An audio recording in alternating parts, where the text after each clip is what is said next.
네, 안녕하세요. 안녕하세요. 저는 요즘 탄핵 정국 관련해서 박영수 특검이 뭐 문현표 전 장관이라든지 아니면 이재용 부회장을 이렇게 긴급 체포를 하시고 하는 방법들을 보면은 상당히 처형 직전에 장성택이 떠올랐어요. 이렇게 죄수복을 입히고 호신줄로 꽁꽁 묶고 그렇게 엄청난 중죄를 지은 것처럼 연출하는 모습들이 이렇게 북한 정권이 이용하는 수법이 떠올랐는데 이게 전형적인 공산주의 사회의 연출 방법이잖아요. 그래서 북한에서 경험을 들어서 이들의 수법에 대해서 말씀 좀 부탁드립니다. 아, 예.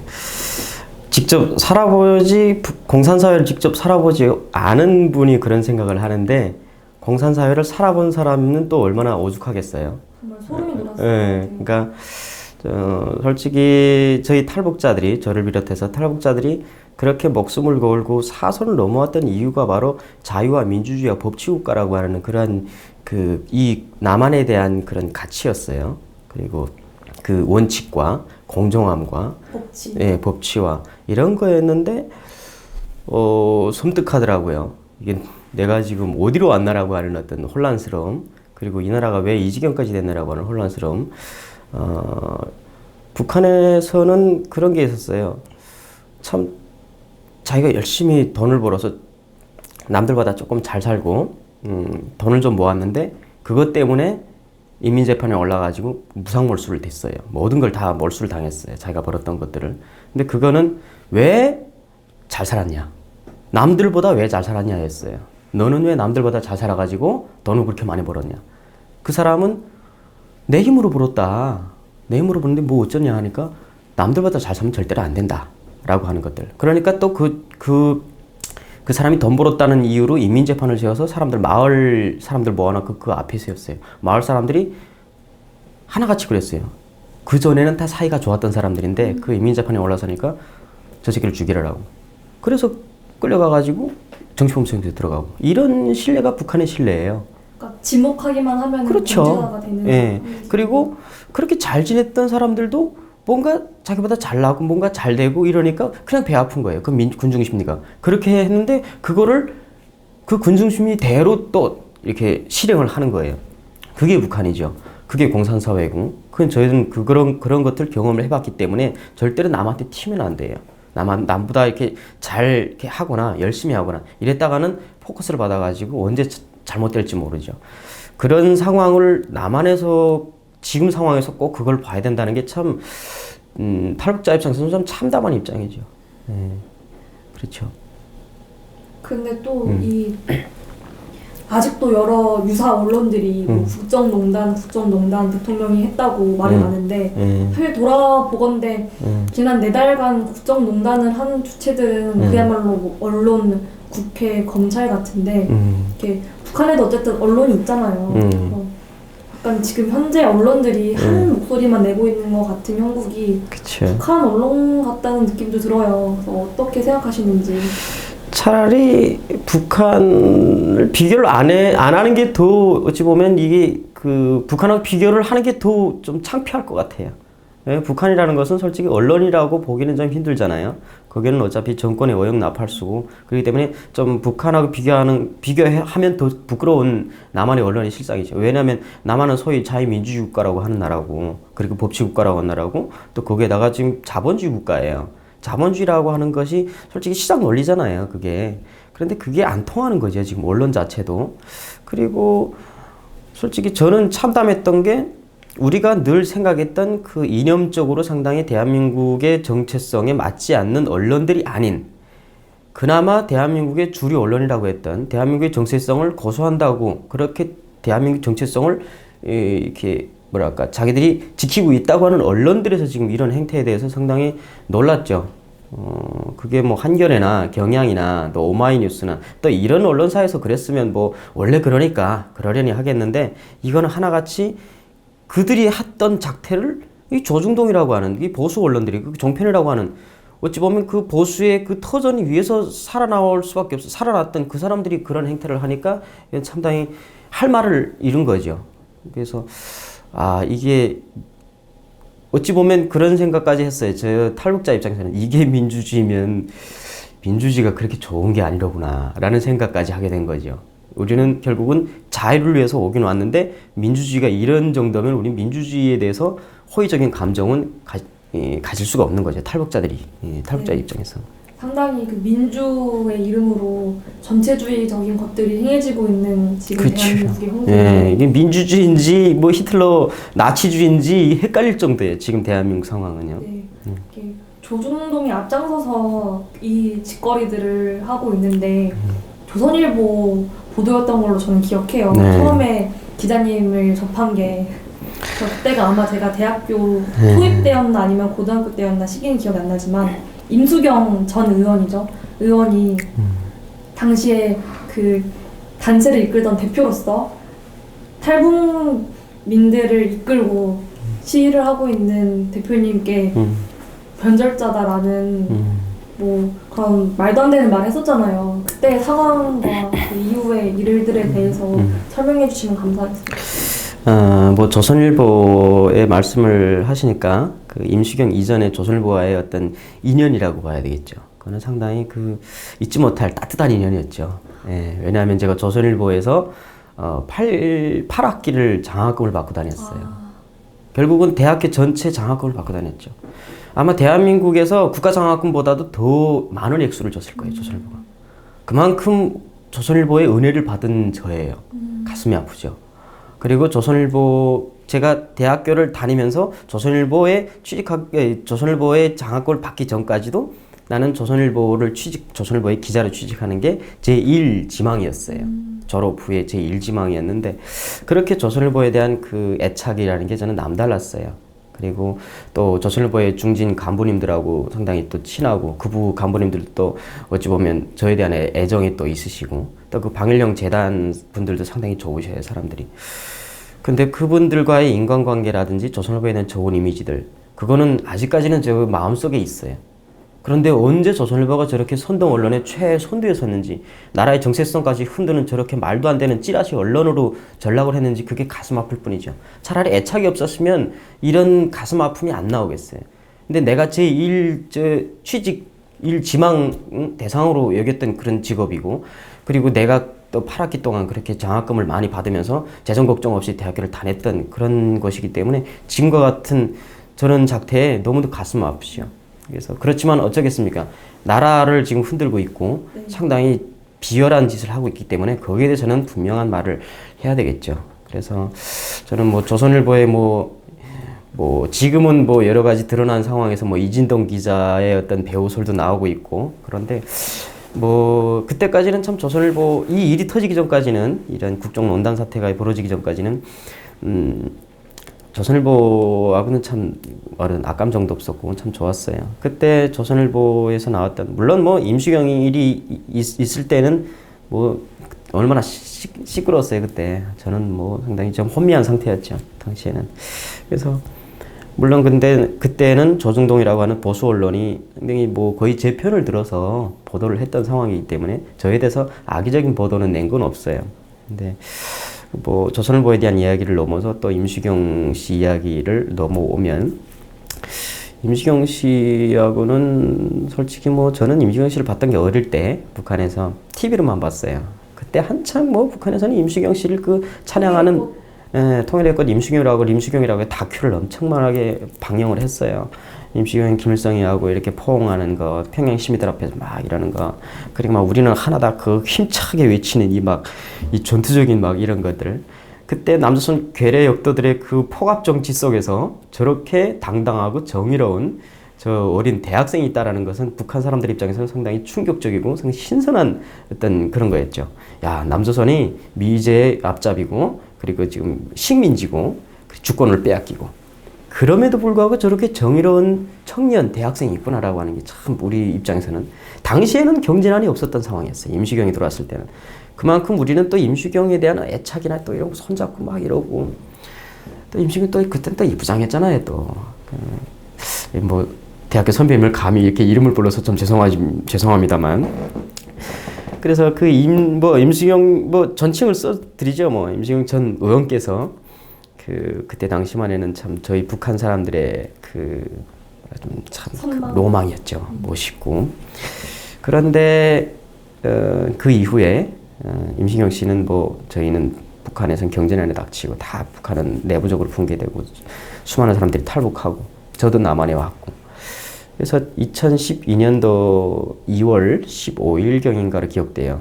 TVN에서 국가범법 철폐 혹은 폐지 이런 거 가지고 시민 대토론이 있었어요.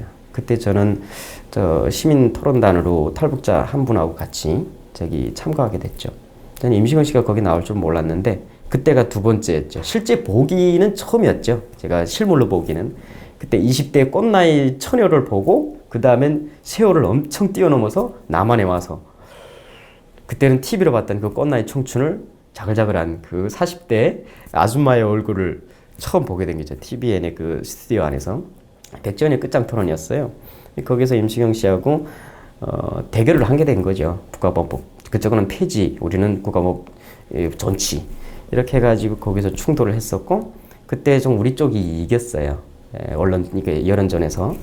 그래서 그때 저하고 이 임시경 씨를 우리 같이 갔던 탈북자분하고 임시경 씨를 상대를 해서 이렇게 뭐라고 공격이라고 해야 되나? 이건 말은 좀 그런데 좀 상대를 했어요. 그때 그 서재평 씨라고 우리 탈북자분 중에 좀 꽤 괜찮으신 분이 있는데 그분이 말씀을 하셨어요. 임시경 씨한테. 당신이 평양에 왔을 때 숱한 사람들이 당신의 손을 잡고 울면서 수경아 가지 마라. 남조선에 가면 죽을 거 아니냐 이러면서 울며 불며 당신을 위했다. 그 많은 사람들이 진심이었다. 그래서 당신은 수많은 평양 시민들의 손을 잡으면서 그 손이 그 손뼉에 올라서 붓기까지 하지 않았냐. 그걸 기억하지 않냐. 그런데 지금 당신의 손을 잡았던 수많은 평양 시민들이 다 굶어 죽었다. 그게 현실이다. 뭘로 이거를 설명할 거냐. 그런 이야기를 하셨어요. 저는 또 거기에다가 저는 대한민국에 왔다는 건 자유와 민주주의가 좋아서 왔다. 그런데 남한에 오니까 이건 자유 같지가 않다. 과연 대한민국 청년들한테 자유와 민주주의를 어디까지 허용하려냐. 이건 자유가 아니고 방종이다. 라는 이야기를 했고요. 그래서 임시경 씨가 프로그램이 끝나고 상당히 상기가 돼가지고요. 울그락불그락. 네. 그래서 원래 딱 끝나고 또 뒤풀이 하기로 했어요. 그게 참여연대 사람들도 같이 왔거든요. 그래서 참여연대 사람들 그쪽 진영하고 같이 저녁 하자 이렇게 했는데 나가더라고요. 새파래가지고 나가시더라고요. 저는 그 후에 뭐 참여연대 사람들하고 같이 밤을 새웠죠. 그게 첫 인연이었어요. 그 다음엔 뭐 우리 한국외국어대학교 그 동아리에 탈북자들이 많았어요.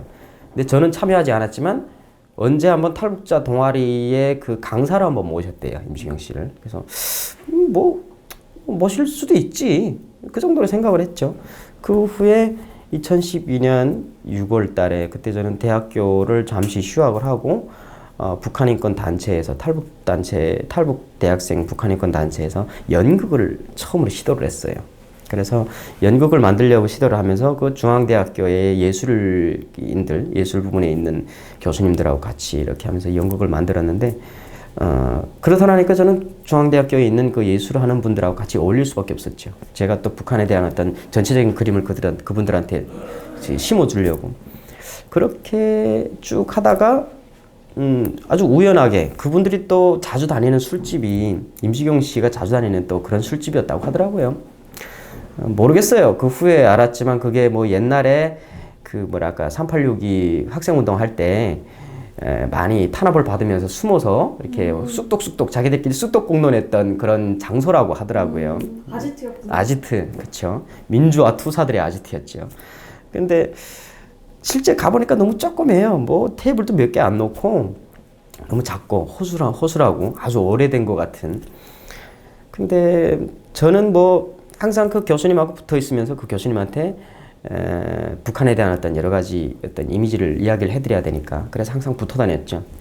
근데 저는 밥을 먹고 야 우리 한잔 하면서 이렇게 이야기를 좀 해보자 하고 거기 갔었는데 그분이 또 거기를 자주 다니셔요. 그래서 저는 뭐 얼떨결에 내 단거리인데 가보자 해가지고 가봤죠. 근데 설마 거기 뭐 임시경 씨가 올리라고는 생각을 안 했어요. 왜냐하면 두 번째 갔었거든요. 첫 번째 갔는데 그냥 재밌게 그냥 뭐 간단하게 술 먹고 얘기를 하고 했어요. 그 두 번째 갔었는데 임시경 씨가 이렇게 앉아 있더라고요. 근데 이 교수님도 조금 당황스러웠던 것 같아요, 그때. 왜냐면 탈북자들하고 임시경 씨하고는 뭔가 좀 그래도 틀리니까 가운데서 좀 서먹서먹할까봐 교수님은 가운데서 그 서먹서먹함을 좀 풀어주려고, 그리고 교수님은 또 임시경 씨하고 또 친한 사이니까 나왔다 이러면서 서로 이렇게 이야기를 하는데, 우린 또 일행이 있으니까, 이 교수님이 일행은 저니까 일행을 서로 소개시켜주는 시간이 있었어요. 그러다 보니까 학교가 같은 거예요. 임시경 씨 외대 불어과, 저는 외대 그때 저기 중국학과에서 언론학과를 이렇게 옮긴 상황이고요. 임시경 씨는 또 외대 신방과 이게 대학원을 졸업했더라고요. 뭐 대학교가 이렇게 엮이니까 아이고 뭐 대학교 선후배끼리 한번 기념사진 찍자 해가지고 제 핸드폰으로 이렇게 찍게 됐죠. 그걸 찍어준 사람이 너무 길어지는 거 아닌가요? 그쵸? 어쨌든 어디까지 이야기해야 되는지 모르겠네요. 그렇게 기념사진을 찍은 게 사단이 됐고요. 기념사진을 그때 당시 임시경 씨를 임시경 씨가 채용했던 그 보좌진들이죠. 말로는 그래요. 그때 면접 자리였다고 해요. 누구 말로는. 근데 그분들이 좀 과잉 충성을 했어요. 우리 그냥 편하게 찍고 가려고 했는데 그분들이 가운데서 과잉 충성하면서 그 사진을 의도적으로 그 웨이터를 시켜서 삭제를 하려고 하다가 저하고 트러블이 생겼죠. 저는 웨이터하고 싸우고 웨이터하고 다툼 벌이다가 웨이터가 전가를 했어요. 내가 그런 게 아니고 이 사람들이 했다. 이렇게 대단하니까 저하고 보좌진들하고의 말다툼이 됐고, 그 가운데 또 임시경 씨가 이렇게 끼어들고 이렇게 해가지고 일이 터진 거죠. 그래서 그렇게 일이 터져가지고 그 후의 일은 뭐 다 언론에 공개된 거고, 저는 억울한 게 정말로 나의 뒤에 배후가 있었으면 얼마나 좋았겠어요. 항상 뭐 저쪽 언론들이나 또 이런 사람들은 뭐 100여십 뒤에 뭔가 배후가 있었다, 그게 새누리당이었다 뭐 이러면서 이야기를 하는데, 정말로 그랬으면 참 얼마나 좋았겠습니까. 그런데 그때는 나는 제일 두려웠고 당황스러웠고, 이 나라에 과연 내 우군이 누구냐라는 생각까지 했었던 상황이고, 그래서 저는 2달 동안 캐나다에 도망쳤던 상황이고, 이랬던 게 임시경 사건이었어요. 그때 어찌 보면 그 하태경 씨가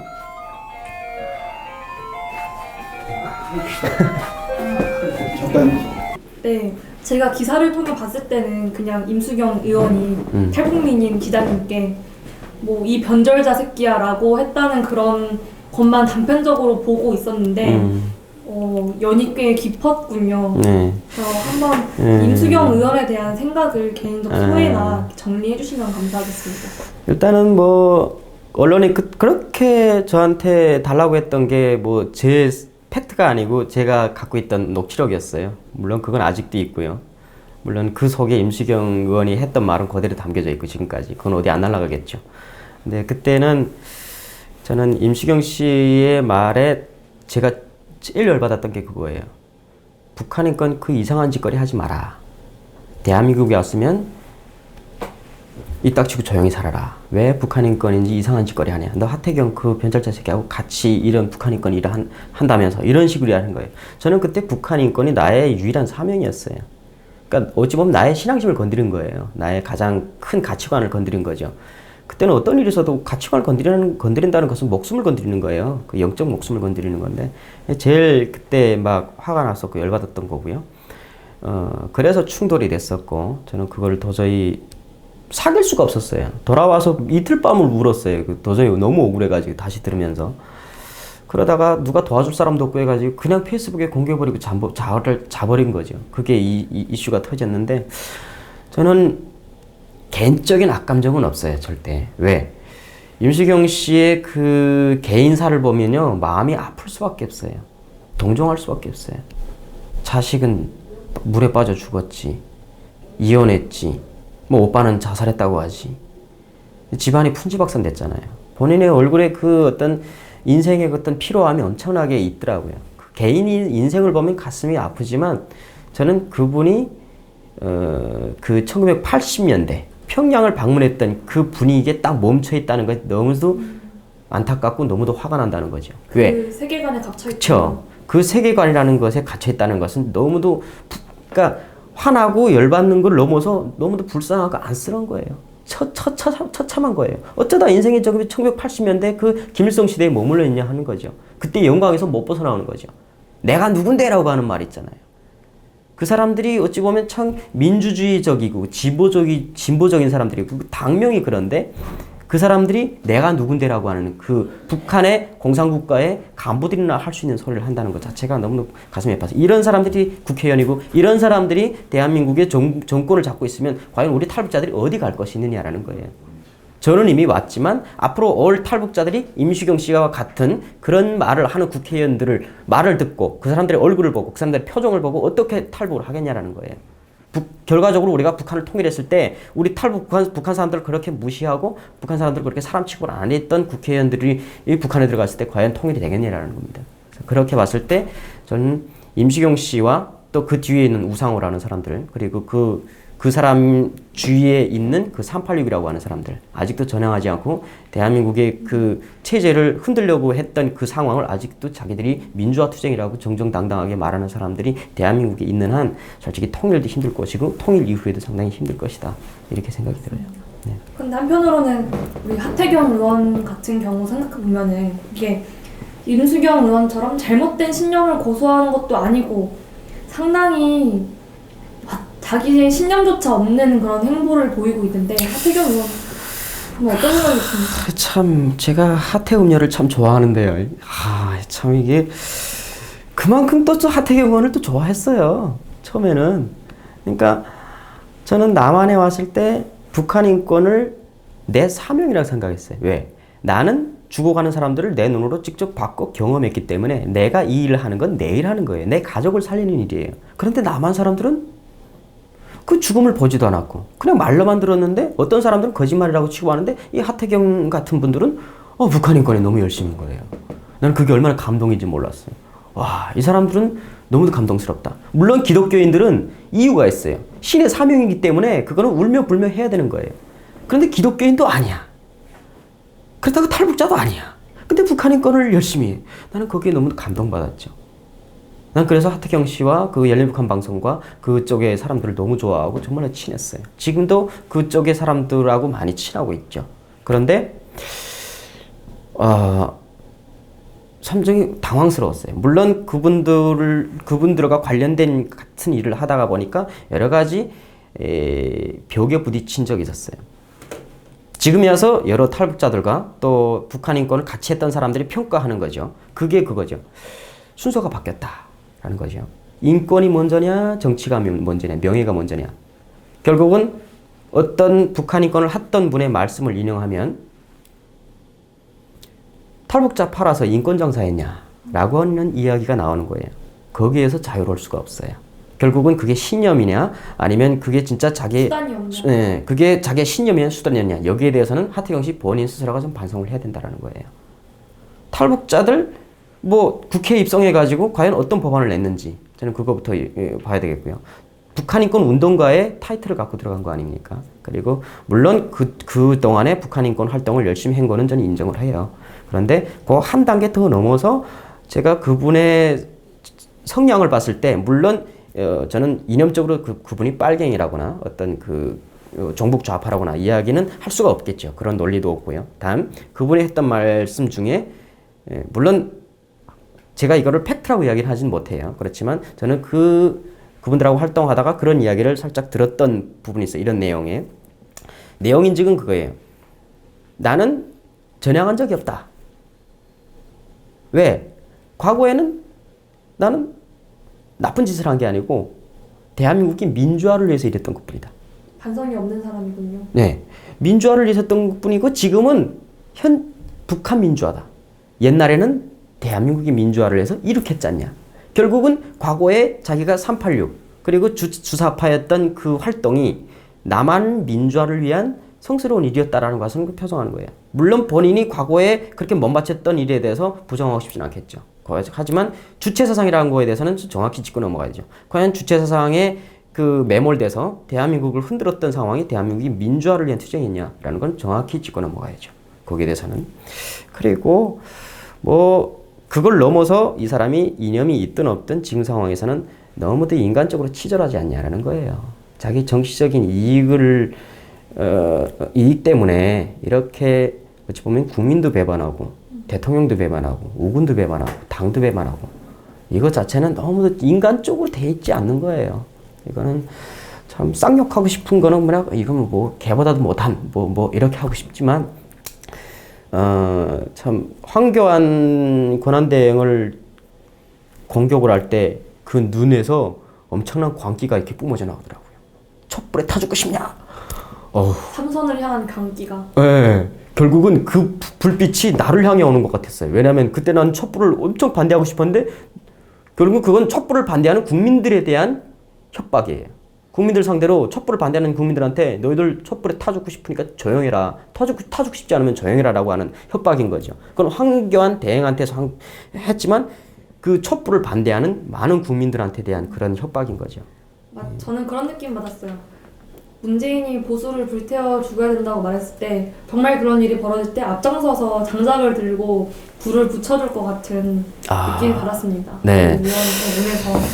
뭐 조금 더 제가 좀 과하게 말하고 싶은 제 심정을 그냥 뭐 제 개인적인 그 생각으로 말하고 싶은 거는 뭐냐면 예를 들어서 북한군이 인민군이 인공기를 꺾고 탱크를 몰고 서울시청에 들어온다. 제일 먼저 인공기를 휘날릴 사람이 아닌가 그렇게 생각이 들어요. 제일 먼저 치안대 완장을 쓰고 저 새끼는 보수였어 라고 먼저 끌어다가 머리박에 권총을 날릴 사람이 아닌가. 황교안 대통령 권한대행한테도 그런 말을 할 때 그게 민주사회에서는 언어로 폭력을 썼지만 유사시 때는 그 언어 폭력이 실제 물리적 폭력이 되지 않겠냐라는 생각이에요.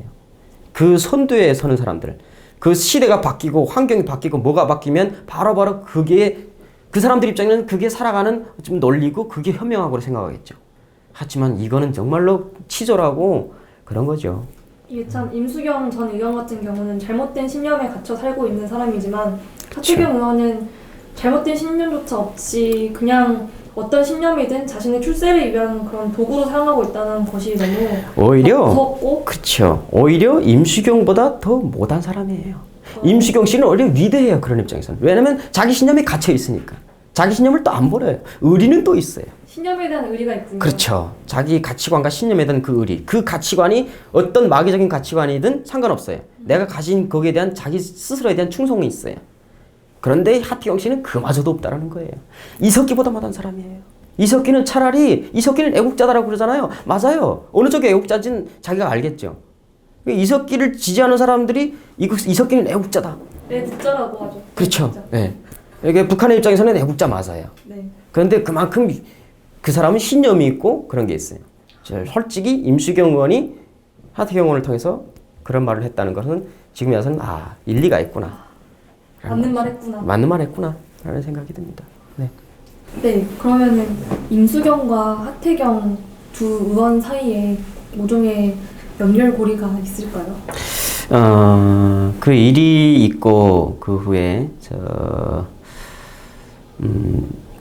일단은 하태경 씨가 제 결혼식 때 결혼식 직전이었어요. 그때 저한테 연락이 왔어요. 전화가 와서 그때는 보니까 총선 전이었어요. 근데 연락 와서 저한테 이제는 임수경 한번 풀어봐라 라고 하는 뉘앙스로 이야기를 했어요. 그래서 내가 한번 자리를 만들어 보겠다. 임수경이가 만나고 싶어 하는 것 같더라. 그래서 나야 못 만날 이유는 없죠. 한번 자리 만들어 주세요 라고 했어요. 그렇게 해서 나는 임수경 씨가 그냥 날 만나서 뭔가 화해를 하려나 보다 하고 싶었는데 아주 아이러니하게도 그때 또 총선 전이었어요. 그런데 그 후에 조선일보에 기사가 나는데 조선일보에 최보식이 만난 사람들에서 임수경이가 인터뷰를 한 거예요. 근데 임수경 씨가 그 인터뷰에서 최보식이 질문한 그 질문에 어떻게 대답했냐. 그때 임수경 사건 때, 백여세 변절자 사건 때 그런 이야기를 했었냐라고 물어보니까 임수경 씨가 그런 이야기는 전혀 없었다. 저도 본 기억이 나요. 네, 그런 이야기를 했어요. 보고 나하고 화해하자고 하면서 이런 이야기를 할 수가 있나라고 하는 거죠. 그래서 화해를 그럼 못 하는 거지. 그래서 나는 인터뷰를 그 자리를 못 가겠다 이렇게 돼서 하태경 의원도 그러면 안 되겠지라고 하는 이야기가 나오더라고요. 저는 그때 임수경 씨가 자기 이미지 쇄신을 하려고 하도 빨갱이 프레임이 자기한테 씌여 있으니까 그걸 좀 벗으려고 여러 가지로 애쓴 흔적들이 있어요. 특히나 보수신문들하고 인터뷰 과정에서 자기가 평양에 들어가서 태극기를 메고 다녔다라고 하면서 인터뷰를 했어요. 그건 긍정해요. 맞아요. 그런 사진이 있어요. 본인이 또 그걸 보여줬어요.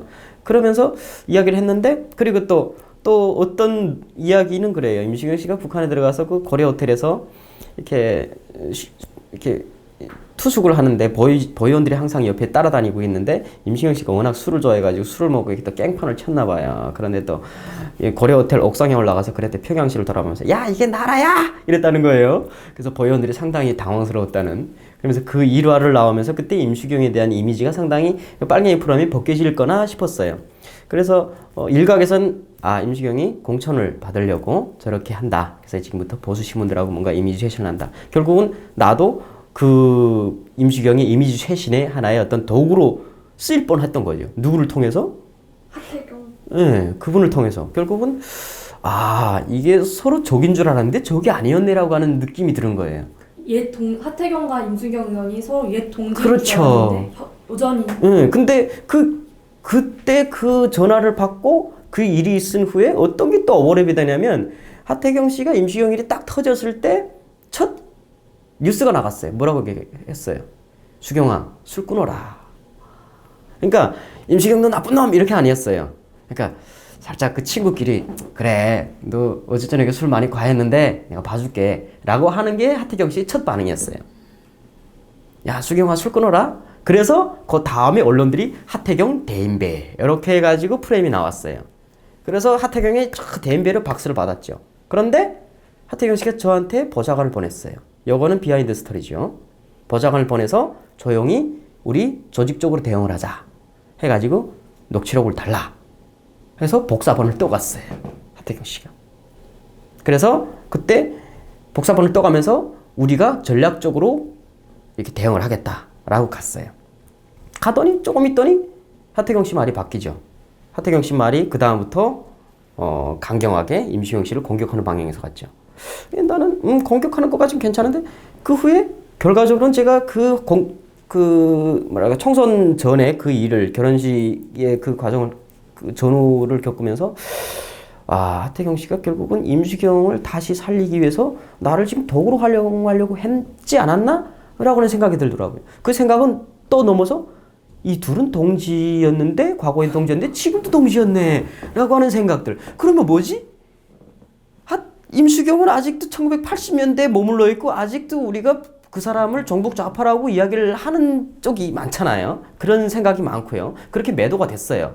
그리고 아직까지 그 사람 보면 그 생각에 머물러 있어요. 그때 시각에. 그런데 이 보수 우익당에서 공천을 받았던 사람 그리고 북한 인권을 했던 사람인데 그렇게 생각하지 않았던 사람인데 결과적으로는 이 둘이 동지관계였다라는 거예요. 그렇게 생각이 들더라고요. 섬뜩한 거죠. 둘이 뒤에서 뭘 할지는 모르는 거죠. 혹시나 몰라요. 지금도 뒤에 가지고 술 먹으면서 그 벽에서 왜 그렇게 죽여버릴까? 라고 할지도 몰라요. 왜? 제 녹취록이 그한테 넘어갔잖아요. 저한테도 있지만 복사본에 하태경 씨한테 있어요. 그럼 어떻게 될지 모르죠. 지들이. 어떻게 조작을 하고. 네, 저는 두려워요. 겁나 두려워요. 결과적으로 그들이 저 공격하는 건 저는 팩트가 갖고 있으니까 그거는 조작하든 말든 상관이 없는데 이 두 진영이 결국은 한 몸통이라고 전제를 했을 때 그게 사실이었을 때 우리나라에는 어떤 재앙이 닥칠까라는 거죠. 예를 들어서 이 둘이 적과 아군의 사이가 아니고 같은 우군이었다. 같은 편이었다. 그러면 이 편이 또 누구 편이냐라는 거예요. 그 뒤에 누가 있냐라는 거죠. 그랬을 때는 상당히 저는 탈북자 입장에서는 섬뜩할 수밖에 없는 거예요. 왜? 우리가 북한이 천이로 왔을 때, 김정은 세상이 됐을 때, 인공기가서 서울 시청에 꽂혔을 때 제일 먼저 죽어야 될 게 우리예요. 누구 손에 죽을까라는 거예요. 과연. 김정은이가 죽이지 않을 거예요. 분명히 완장 찰 사람들. 그 흐름에 빨리빨리 편성하는 사람들. 지금 그렇게 보이는 사람들. 우리는 북한에서는 치안대라고 합니다. 일제 부역자들 많이 죽였잖아요. 결국은 그게 부역자들인 거고요. 그 부역자들이 결국은 우리를 죽이는 적으로 돌변하지 않을까. 결국은 대한민국의 가장 무서운 마귀들은 그 부역자들이 아닐까. 그렇게 생각이 들어요.